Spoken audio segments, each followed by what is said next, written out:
नमस्कार, मी Dhananjay Sanap the Agrowon show मध्ये तुमचं स्वागत.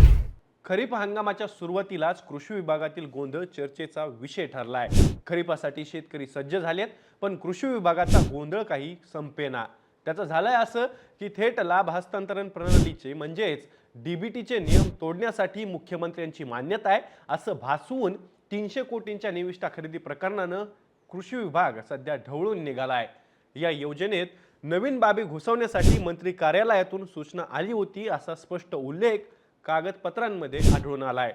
कापूस आणि सोयाबीन मूल्य साखळी विकास आणि उत्पादकता वाढ विशेष कृती योजनेची घोषणा राज्य सरकारनं केली होती. त्यावेळी या योजनेत अधिकाऱ्यांना फारसा काही रस नव्हता, पण या योजनेसाठी 1000 कोटींचा निधी मिळणार असं जाहीर करताच राज्यातील काही अधिकारी आणि ठेकेदारांच्या टोळ्या सक्रिय झाल्या. तुम्हाला आठवत असेल, या योजनेत कापसासाठी 450 कोटी रुपये तर तेलबिया पिकांसाठी 550 कोटी रुपये मिळणार होते. त्यामुळं या योजनेच्या अंमलबजावणीसाठी आधी नाक मुरडणाऱ्या अधिकाऱ्यांना ही योजनेत विशेष रस वाटू लागला, कारण भरपूर कंत्राटं मिळतील अशी अटकळ राज्यातील आणि परराज्यातील ठेकेदारांनी बांधली होती. त्यानंतर या योजनेतील निधीचा मलिदा लाटण्यासाठी सगळीकडून मुंगळे गोळा होऊन त्यातून पुढे कंत्राटांची खिरापत वाटली गेली. कापूस आणि सोयाबीन कृषी विशेष योजनेसाठी 2023-24 साठी 520 कोटी रुपये खर्च करा असं सांगितलं गेलं. त्यात कापसासाठी 238 कोटी रुपये तर तेलबियासाठी 281 कोटी रुपये खर्च करण्याची तरतूद करण्यात आली. विशेष म्हणजे 300 कोटी आयुक्तालयाकडे पाठवण्यात सुद्धा आले. त्यामुळे अधिकाऱ्यांच्या नजरा आयुक्तालयातील घडामोडीकडे लागलेल्या होत्या. पण त्यात अडचण होती ती कृषी आयुक्त डॉक्टर प्रवीण गेडाम यांची. या गैरव्यवहाराला ते पाठिंबा देण्याची शक्यता नव्हती. त्यामुळं निधी कसा काढता येईल यासाठी बैठकांचा धडाका सुरू करण्यात आला. त्यासाठी आयुक्तालय, कृषी विद्यापीठांमधील शास्त्रज्ञ, कृषी उद्योग महामंडळ, मंत्रालयातील अधिकारी ते मुख्यमंत्र्यांपर्यंत बैठकांचा आणि फायलिंगचा प्रवास सुरू झाला. निधी उकळण्यासाठी मूळ योजनेची मोडतोड करणं गरजेचं होतं. त्यामुळं लोकसभा निवडणूक, आचारसंहिता, मार्च एंड अशा गोंधळात मूळ योजनेत बाब बदल म्हणून नव्या बाबी घुसवण्यात आल्या. त्यामुळं झालं काय तर नॅनो युरिया, DAP, मेटल्डिहाइड कीटकनाशक फवारणी, पंप खरेदीचे कंत्राटे काढणं शक्य झालं. तसा प्रस्ताव या योजनेत घुसवण्याची सूचना केली गेली होती, पण ती सूचना नेमकी कोणी केली ते अजून तरी गुलदस्त्यात होतं. पण आता मात्र मंत्रालयात उपलब्ध असलेल्या एका पत्रात बाब बदल करून या योजनेत कृषी उद्योग महामंडळाकडून निविष्ठा खरेदीसाठी विविध शासन नियमांना कृषी मंत्र्यांच्या कार्यालयाच्या सूचनेनुसार शिथिलता मिळणार आहे आणि त्यासाठी आयुक्तालयानं प्रस्ताव सादर केलाय असं नमूद करण्यात आलंय. त्यामुळं या योजनेतून निविष्ठा कंत्राट वाटण्यासाठी मंत्री कार्यालय उतावळी झालं होतं हे आता स्पष्ट झालंय. आता पुढच्या बातमीकडे वळूयात.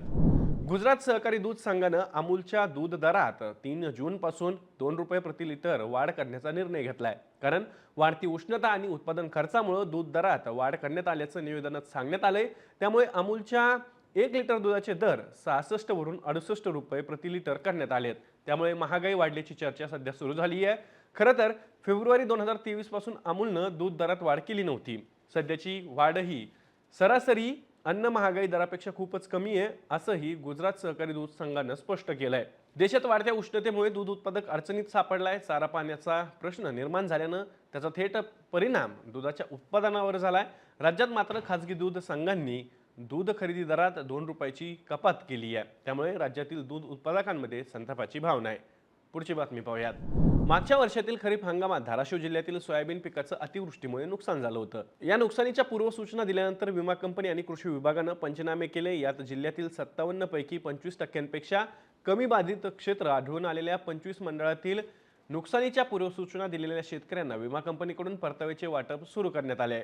उर्वरित 32 महसूल मंडळांमध्ये शेतकऱ्यांना परतावे देण्यासाठी प्रयत्न सुरू असल्याचं कृषी विभागाकडून सांगण्यात आले. या 32 मंडळांमध्ये 25% जास्त बाधित क्षेत्र असल्यामुळं नमुना सर्वेक्षण आणि योजनेच्या नवीन सूत्रानुसार विमा भरपाई रक्कम आणि परिगणना करण्याच्या सूचना आहेत. उर्वरित 32 मंडळ महसुलांमध्ये जुन्या सूत्राचा वापर करून विमा परतावा देण्यासाठी पाठपुरावा सुरू असल्याचं कृषी विभागाच्या सूत्रांनी सांगितलंय. पुढची बातमी पाहूया. लातूर जिल्ह्यातील जळकोट, अहमदपूर, चाकूर, निलंगा, औसा, उदगीर आणि देवणी तालुक्यात पावसानं काल हजेरी लावली. रविवारी सायंकाळी जोरदार पूर्व मोसमी पाऊस झाला. वादळी वाऱ्यासह झालेल्या पावसानं झाडं उन्मळून पडली तर भाजीपाला आणि फळ पिकांचं नुकसान झालं. यात वीज पडून वागदरी येथील कोपीत थांबलेले शेतकरी भाऊराव वाकसे यांचा मृत्यू झाला. तर परभणी आणि हिंगोली जिल्ह्यातील 41 मंडळात सोमवारी सकाळी 8 पर्यंतच्या 24 तासांमध्ये वादळी वाऱ्यासह हलक्या ते मध्यम पावसानं हजेरी लावली.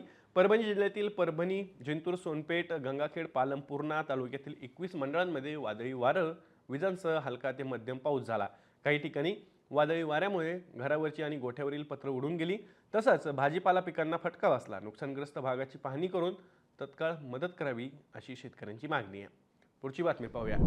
अकोला जिल्ह्यात खरीप हंगामासाठी शेतकऱ्यांना पीक कर्ज मिळावं यासाठी 1300 कोटींचा लक्ष्यांक देण्यात आलाय. पण 25 मे अखेर जिल्ह्यात 50% आत म्हणजेच अवघं 620 कोटी रुपयांचं पीक कर्ज वाटप झालंय. जिल्हा मध्यवर्ती सहकारी बँकेचं सर्वाधिक 458 कोटींचा वाटपाचा वाटा आहे. इतर बँकांची कामगिरी फारशी समाधानकारक नसून जिल्हा प्रशासनानं याकडे गांभीर्यानं लक्ष देण्याची गरज व्यक्त केली आहे. या खरीप हंगामासाठी 1,36,775 खातेदार शेतकऱ्यांना 1300 कोटी रुपयांचं पीक कर्ज वाटप केलंय. 1 एप्रिलपासून कागदोपत्री वाटपाला सुरुवातही झाली, म्हणजेच 2 महिन्यांचा काळ पूर्ण झालाय. या काळात अवघं 50% ही पीक कर्ज वाटप पोहोचलंय. 58,838 शेतकऱ्यांना 620 कोटी रुपयांचं पीक कर्ज देण्यात आलंय. खरीप हंगामासाठी बी बियाणं, खतांची खरेदी तसंच मशागतीला शेतकऱ्यांना पैशाची निकड आहे. पण बँकांकडून पीक कर्ज वाटपाला गती देण्यात आलेली नाहीये. छोट्या कारणांसाठी शेतकऱ्यांचे प्रस्ताव पडून राहत आहेत. तर या होत्या आजच्या शेती आणि शेतकऱ्यांच्या हिताच्या काही महत्त्वाच्या बातम्या. मी दररोज संध्याकाळी 6 वाजता ॲग्रोवनच्या यूट्यूब चॅनलवर बातम्या घेऊन येत असतो. त्यामुळे तुम्ही अजूनही ॲग्रोवनच्या यूट्यूब चॅनलला सबस्क्राईब केलं नसेल तर लगेचच सबस्क्राईब करा. व्हिडिओ महत्त्वाचा वाटला असेल तर जास्तीत जास्त शेतकऱ्यांपर्यंत पोहोचवण्यासाठी व्हिडिओला लाईक आणि शेअर नक्की करा. पुन्हा भेटू. तोवर तुम्ही तुमची आणि तुमच्या जवळच्या माणसांची काळजी घ्या.